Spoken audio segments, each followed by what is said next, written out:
અડાજણ ખાતે કેન્દ્રીય જળશક્તિ મંત્રી સી.આર. પાટીલની પ્રેરક ઉપસ્થિતિમાં ગૃહ રાજ્યમંત્રી શ્રી હર્ષ સંઘવીના હસ્તે સાયબર સંજીવની 3.0 અભિયાનનો શુભારંભ કરવામાં આવ્યો હતો। સુરતવાસીઓને સાયબર ક્રાઇમમાંથી બચાવવા અને જાગૃત કરવા સુરત પોલીસની ઉમદા પહેલ કરાઈ છે।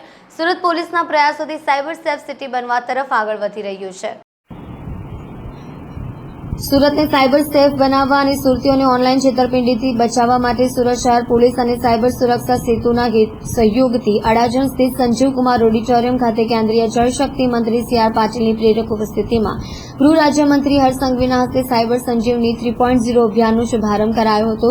સુરતવાસીઓને સાયબર ક્રાઇમ વિશે જાગૃત કરવા અને મદદ પૂરી પાડતી સુરત પોલીસની ઉમદા પહેલ અંતર્ગત આયોજિત કાર્યક્રમમાં વન પર્યાવરણ અને રાજ્યમંત્રી શ્રી મુકેશભાઈ પટેલ વિશેષ ઉપસ્થિત રહ્યા હતા।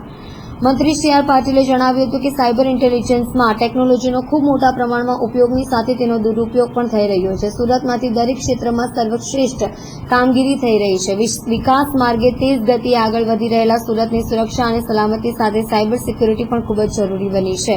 ત્યારે સુરત પોલીસના પ્રયાસોથી સાયબર સેફ સિટી બનવા તરફ સુરત આગળ વધી રહ્યું છે, જે સરાહનીય છે। આ પ્રસંગે ગૃહ રાજ્યમંત્રીએ જણાવ્યું હતું કે ટેકનોલોજીને સમજી તેનો સાચો ઉપયોગ કરવો એ જ ફોરવર્ડ વિચારધારા કહી શકાય। અસામાજિક તત્વો સામાજિક દૂષણ ફેલાવતા સોશિયલ મીડિયામાં માધ્યમથી લોકોને લક્ષ્ય બનાવે છે। સાયબર ક્રાઇમને નાથવા માટેની આ લડાઈ માત્ર પોલીસની નથી, પણ આપણા સૌની સહિયારી જવાબદારી છે। સુરત શહેરના ખૂણે ખૂણે સાયબર સંજીવની વેન ફરીને સાયબર ક્રાઇમથી બચાવવામાં પણ મદદરૂપ બની રહી છે। પોલીસ કમિશનર અનુપમસિંહ ગહેલોતે જણાવ્યું હતું કે સાયબર સંજીવની અભિયાનનો મુખ્ય ઉદ્દેશ્ય લોકોમાં સાયબર ક્રાઇમ બાબતે જાગૃતતા લાવી શહેરને સાયબર સેફ સુરત બનાવવાનો છે। કોઈપણ શહેરને સલામત અને સુરક્ષિત રાખવા પોલીસની મહત્વની ભૂમિકા હોય છે।